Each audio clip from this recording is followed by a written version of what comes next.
All right, so this little episode is going to be over Succession season 4, episode 5.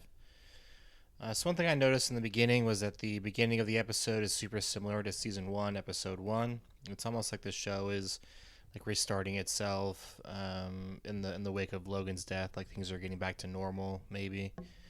Um, Roman in this episode, especially at the beginning of the episode, feels much more mature than he has in past seasons.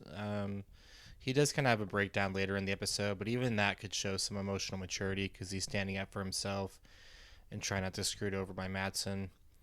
The Boomers versus Zoomers line is funny as fuck. It's straight off 4chan. Um, the kids do kind of have a Zoomer quality about them. You know, they're kind of wasteful. They are super ruled by their emotions. And the old people are definitely Boomers. There's a bunch of different references to the old people being out of touch this episode. The kids seem much more put together. Shiv and Roman and Kendall seem much more put together than they have for the last couple episodes. Like I said, it kind of seems like we're getting back to normal. I did kind of question how long until Kendall relapses. I might address that a little bit more in my predictions section. Greg definitely kind of makes an ass of himself with the comment about Scandinavian women. You know, him saying Norwegian wood and all that stuff. I mean, it's super in character for him, but it doesn't seem like it's taken well by the people around him. Frank and Carl they're shown putting on compression socks, which is a nice callback to compression socks, or a lack thereof, playing a part in Logan's heart attack. Um, Shiv seems to reveal that Kendall, you know, that Hugo went through on having negative stuff about Logan release and having stuff about Roman and Kendall pulling the strings behind Logan's back. It seems like Kendall kind of gets out of it pretty easily, but you know Shiv definitely has noticed that. It does make Kendall seem kind of Machiavellian. You know, he's pulling these kind of double moves and lying about it. Jerry's little motivational speech is totally something that Logan would say. It's straight off the Logan playbook. Logan wouldn't have been quite as enthusiastic when he said it, but he would have been similarly disparaging of the Swedes. And it's something, you know, like the part about them being weaker because they have vacation and free healthcare is definitely, you know, a Logan type opinion. I think the Wilderness Retreat is shot at the same place that Ex Machina was shot. Ex Machina, the movie by Alex Garland with Oscar Isaacs and some other people in it. If it's not the same place, and it's a very similar place, and they are in Norway, which is where Ex Machina was shot. Kendall and Roman calling the hotel cabin small is pretty laughable. It kind of shows how rich they are. I'm pretty sure that both of those cabins are bigger than my one bedroom, and the one bedroom I'm in right now is significantly bigger than the one bedroom I had before it. So it's just kind of annoying that they would say that. Marcia is mentioned this episode, but I could see us not seeing much of her for the rest of the season if we ever see her again at all. It does seem like there might be some type of viewing or burial for Logan where we might see Marcia. But I don't know. I mean, she hasn't been a major part of the show for over a season now. It's fun to picture Logan in a kilt. It seems like a reference him being from Scotland. I don't know if Marcia's trying to make Logan look bad or try to get in touch with Logan's Scottish roots or show how she knows his biography. And Connor being so worried about what outfit Logan will be buried in, it's a very Connor thing to do. Appearances matter a lot to him. He seems really kind of caught up in tertiary and stuff that's not as big of a deal, which the other siblings do point out. Yugo's saying that he metabolizes fast because he's so dynamic is really cringe. He continues the cringe by bringing up how the Gojo guy didn't medal at the Olympics. It's also a nice dig to the Gojo guy, but it's also super cringe. Yugo is pretty obviously intimidated by these like strong younger men in this episode. And during the initial conversation with Madsen, Kendall and Roman don't seem very in sync. You know, everyone's talking over each other. It was a weirdly combative conversation, in total, and then even between Kendall and Roman, they were obviously not on the same page. Roman calling the three siblings the three fucketeers is pretty funny. I like that little part. Shiv being so mad about Mencken having editorial input at ATN is, I think, similar to Trump's relationship to Fox News, where he was at least consulted on some of their decision making and stuff. Shiv calls ATN racist and a toxic asset. It shows how she's the only liberal in the family. It also seems to speak to, her beginnings in the show as a political consultant. And she doesn't seem to have changed sides since then. There's a little tidbit that Logan apparently wanted to hang Mandela, which is a pretty fucked up thing to mention, and shows how like neoconservative and Paleolithic Logan was. The little thing about Madsen listening to headphones while having sex is a reference to Leo DiCaprio. I think there has been rumors concerning that kind of stuff with Leo DiCaprio for a while. Madsen is said to listen to podcasts, but I think Leo DiCaprio is said to listen to EDM. Greg calling him and the siblings the Quad Squad. He keeps on coming up with nicknames for groups he's in. He came up with the Quad Squad. He came up with the Disgusting Brothers. It's pretty funny. Like I said, he's kind of back in form this episode. Seems back to his old self. Madsen at one point basically says that France is incapable of keeping up with change. That's what the word sclerotic means. Tom is pretty accurate when he talks about how people in America don't care about what happens elsewhere.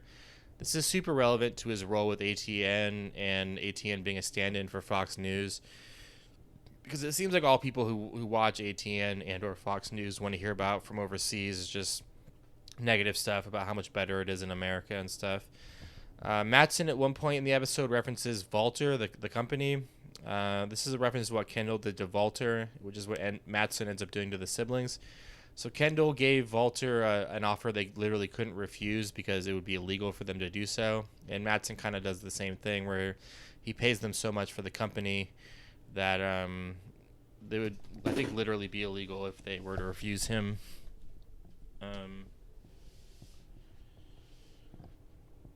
So Ebba, the woman that's the spokesperson for Gojo, she definitely doesn't love what Madsen puts her through. It's kind of foreshadowing that to what Madsen later reveals about the blood. Madsen says he likes to fuck around, but not like what she's thinking. Well, not like what Shiv is thinking, but like with psilocybin with breakfast is classic tech bro / rich asshole talk. It's kind of like, I don't give a fuck. I can do whatever I want, and even if I'm a CEO, I can get away with it. It is important to note that Shiv only pretends to drink alcohol, and she only pretends to do cocaine with Madsen. That's a pretty common strategy for people who are sober, is to pretend like they are participating in all the drugs and stuff, while actually not. It is super easy to note that Madsen is clearly attracted to Shiv, and they are clearly flirting with one another. Madsen is way too revealing about the frozen blood that he sends to Ebba. It reminds me of how rich people exchange blood with young people.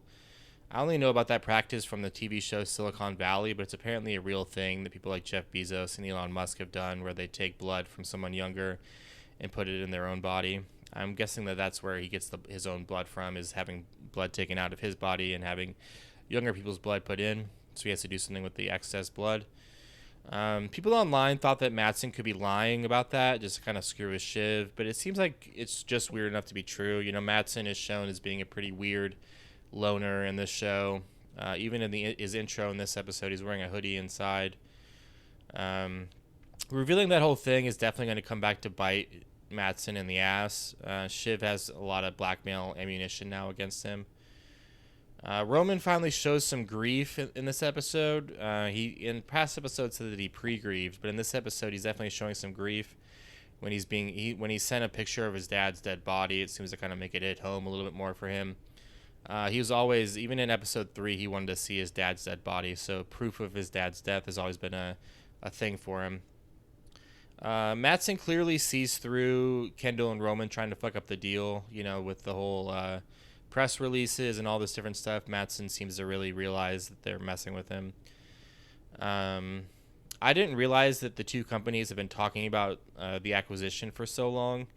Roman said that the talks have been going on for 6 months already, which is kind of a long time for two companies to publicly talk about taking one over. Roman's breakdown with Madsen, where he says "fuck you" a bunch and stuff. It's obviously a part of him grieving. He's not really in control of his emotions in that little space, and it seems to be a symptom of his grieving. So Shiv and Tom, they reveal that they're going to be getting dinner. It made me question: are they getting back together? Is Shiv going to tell him about the pregnancy? They do seem nicer to each other in this episode, and they seem more flirtatious with each other than in past episodes. It could be that Shiv is going to give him another chance. I mean, Tom, it seems like it's pretty obvious, wants another chance with Shiv. It seems like Shiv is kind of the one driving the schism between them. And Shiv smiling at the very end of the episode is a nice callback to Kendall smiling at the ending of episode 4. As I kind of mentioned earlier, I'm just going to go over some overall observations. Greg seems more on his game and back to his usual self this episode. He's back to being goofy and awkward and funny. Tom seems to have successfully ingratiated himself with Matsson and all the bros from Matsson's company. Tom shows how in touch he is with ATN and their viewership with what he says about not caring about France. He does kind of make an ass of himself by being awkward and trying to remind Matsson that they've talked before, but as far as I remember, he's not on the kill list. Matsson and his company, they're super broy and masculine. I mean, they just have the one woman around. A lot of the guys look like bro hipster types. The kids, besides Roman, seem to have recovered super quickly. Shiv does have kind of an offhand comment about how her life is worse than it was last week, but she doesn't really act like it's worse. And Kendall seems back to almost normal. This observation is a week late, but Connor talking about how his honeymoon is going to be across 4 Midwestern states. I did realize that that's probably part of his presidential campaign. So now I'm going to get into predictions. So Shiv is definitely going to start blackmailing people and gaining power. I think she's definitely going to blackmail Kendall by the end of the season, and she's definitely going to blackmail Matsson at some point. Either one of those things could help fuck up the deal, but she just kind of has to want to fuck up the deal because she definitely wants the family to get rid of ATN and doesn't want to really associate herself with the company as much, it seems. It seems like Kendall is doing another presentation type thing next episode. That's what the teasers seem to say. It also seemed to show that Roman is going back to doing some of the Hollywood stuff he did in earlier seasons, like being a producer and having input on the company's movies. I do think Kendall is going to relapse at some point this season because of the stress, or maybe because of he's being blackmailed by Shiv or something. I don't think he's going to be able to handle the pressure. I think he's going to relapse by the end of the season. I'm still not fully sure that the deal with Gojo will actually go through. Them losing ATN doesn't seem like how this show would go, but I could be surprised. It just would surprise me if this whole succession thing kind of fizzles out because they don't even own the company anymore. So therefore, there is no succession because they would have no real control over anything unless they were appointed by the new owners to continue as CEOs. But I'm not 100% that the deal is actually going to go through. It will be interesting to see how the Gojo kill list turns out. It seems like Yugo and the other 2 new guys are the only ones that are upset about it. I mean, Carlos talked about how he wants to buy an island in Greece, stuff like that. So it seems like we will get some more about Tom and Shiv next episode. Maybe they'll stay together for Mondale. Maybe they'll stay together for the baby. And I do question if we're ever going to see Mondale again. So he's definitely the MVP of the show, besides Connor. I'm a total con head, by the way. I do think we might get some more Matsson and Shiv scenes. They have a lot of chemistry, and Matsson is obviously interested in her. I could see Matsson maybe taking a back seat for the rest of the season, though. I don't know. And I also could see Shiv kind of playing Tom and Matsson off each other. They are kind of opposites, where Matsson is super confident. They are both awkward, Tom and Matsson, but Tom's awkwardness is more like trying to ingratiate himself, whereas Matsson seems to kind of not give a fuck if he's liked or not. It seems like Kendall and Roman may be fucked in terms of killing the deal. The 2 of them seemed weak this episode, but I could see them coming up with some type of scheme to screw the deal.